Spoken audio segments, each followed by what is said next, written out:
Okay, तो ये question थोड़ा सा लेंदी है, इस वजह से मैंने कुछ कैलकुलेशंस पहले से करके रखी हुई हैं। ठीक है, तो पहले क्वेश्चन पढ़ते हैं क्या लिखा हुआ है।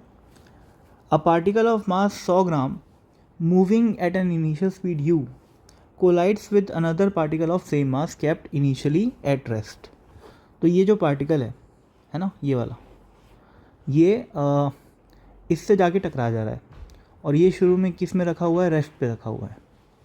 ठीक है, टक्कर के बाद क्या हो रहा है, टक्कर के बाद मैं अज्यूम कर लेता हूँ कि ये कुछ v1 और v2 से अलग अलग वेलोसिटी से इन लोग जा रहे हैं। ठीक है, कोलिजन किस प्रकार का है, यानी कि इलास्टिक है, इन इलास्टिक है, या परफेक्टली इन इलास्टिक है, परफेक्टली इन इलास्टिक है, इस बारे में कोई कमेंट नहीं है, यानी कि कोफिशिएंट ऑफ रेस्टिट्यूशन नहीं दिया हुआ है। अभी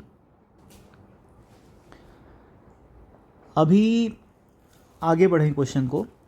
if the total kinetic energy becomes 0.2 joule after the collision, what could be the minimum and the maximum value of you. तो फाइनली ये दिख रहा होगा, ये सिस्टम है फाइनली, और इनकी जो कंबाइंड काइनेटिक एनर्जी है वो अपने को 0.2 जूल दे रखी है।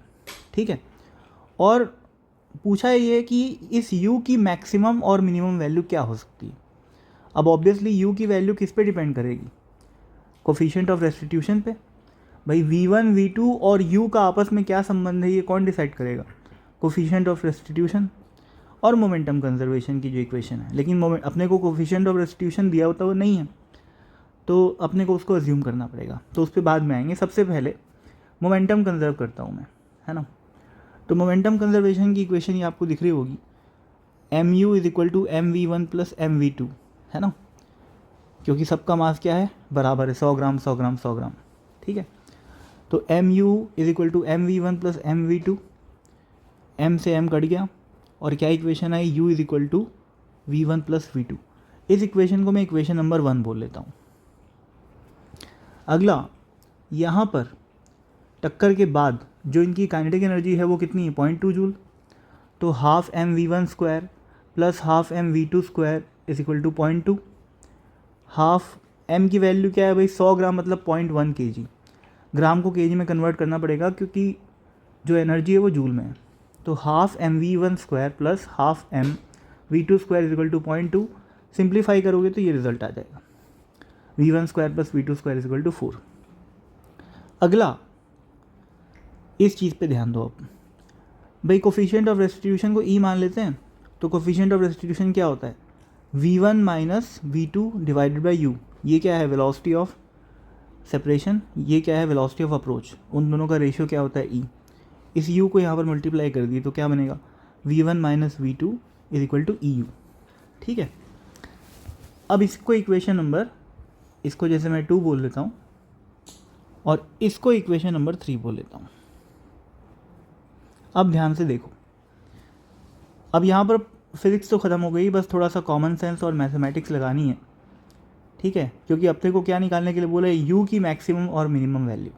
ठीक है, तो इन दोनों इक्वेशन में से मैं अगर इसको देखो, इन दोनों इक्वेशन में मैं अगर ये v1 और v2 को in terms of e and u calculate कर सकता हूँ।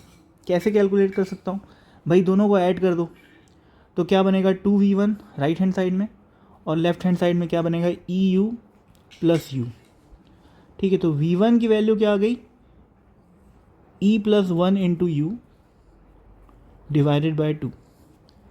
और अगर मैं इन दोनों को सब्ट्रैक्ट कर देता हूँ, इन दोनों इक्वेशन को मैं क्या किया, सब्ट्रैक्ट कर दूँ, तो देखो ये v1 और v1 कैंसिल हो जाएगा और v2 minus v2 minus of minus v2 2v2 बन जाएगा, is equal to left hand side में क्या बनेगा, u माइनस EU।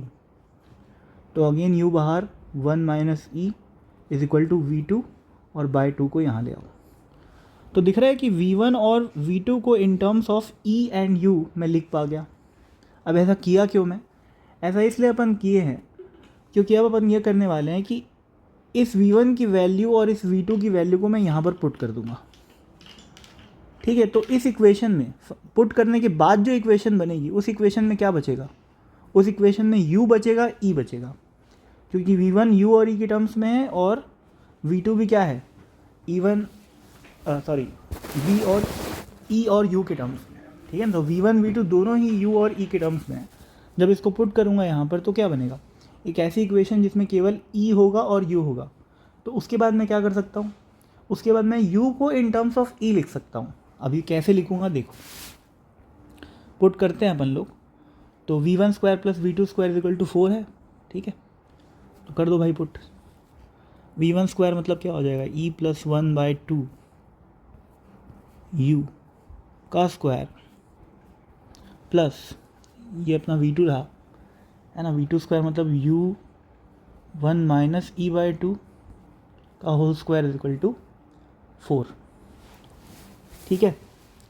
स्क्वायर करोगे तो देखो U स्क्वायर तो कॉमन है तो बाहर निकल जाएगा, 2 का स्क्वायर भी कॉमन है बाहर निकल जाएगा बाय 4। बचा क्या, E प्लस 1 का स्क्वायर और E1 माइनस E का स्क्वायर। E प्लस 1 का स्क्वायर करूँगा तो क्या आएगा, 1 square plus E square plus 2E, और 1 माइनस E का स्क्वायर करूँगा तो क्या आएगा, 1 square plus E square minus 2E। यहाँ से जो प्लस 2E बना और यहाँ से जो माइनस 2E बना कैंसिल आउट हो जाएगा। फाइनली क्या बचेगा, twice of E square plus 2, 1 और 1 मिलके क्या बन जाएगा 2। अभी कैलकुलेशन अगर नहीं समझ में आई हो तो आराम से कॉपी में कर लेना, आ जाएगी समझ में। Is equal to 4। अब ये 2 इस 2 और 2 को मैं यहाँ से काट सकता हूँ, ये 2 बच गया।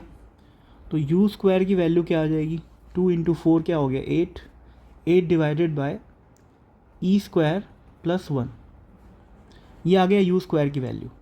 तो U की वैल्यू क्या आ जाएगी, U की वैल्यू आ जाएगी under root of 8 upon E square plus 1। तो साफ साफ दिख रहा है कि जो U है वो किस पे डिपेंड कर रहा है, E स्क्वायर प्लस 1 पे, मतलब E पे डिपेंड कर रहा है। और E कहाँ पर आ रहा है, डिनोमिनेटर में आ रहा है, ठीक है ना। E कहाँ पर आ रहा है, डिनोमिनेटर में आ रहा है। तो इतना तो साफ हो गया कि अगर E को बढ़ाऊंगा तो U की वैल्यू घटेगी और E को यदि घटाऊंगा तो U की वैल्यू बढ़ेगी। अब अगर मेरे को U मैक्सिमम निकालना है तो उसके लिए E की वैल्यू स्मॉलेस्ट होनी चाहिए, और E की स्मॉलेस्ट वैल्यू क्या हो सकती है, 0। तो क्या आ जाएगा 8/0 प्लस 1 यानी कि 2√2, ठीक है।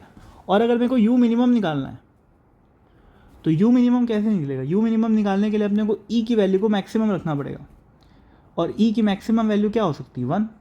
भाई E की वैल्यू 0 से 1 हो सकती है केवल, ठीक है ना, नॉर्मली।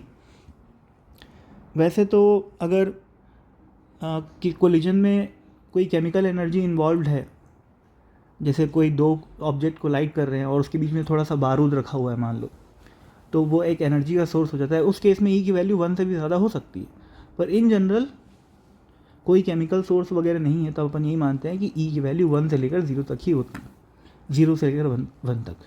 तो एट मैक्स E की वैल्यू 1 हो सकती है। तो यहाँ पर क्या आ जाएगा, 8 डिवाइडेड बाई 1 का स्क्वायर 1 प्लस 1, 8/2 4 का अंडर रूट क्या हो गया 2। तो U मिनिमम की वैल्यू क्या आ गई 2 और U मैक्सिमम की वैल्यू आ गई 2√2, ठीक है।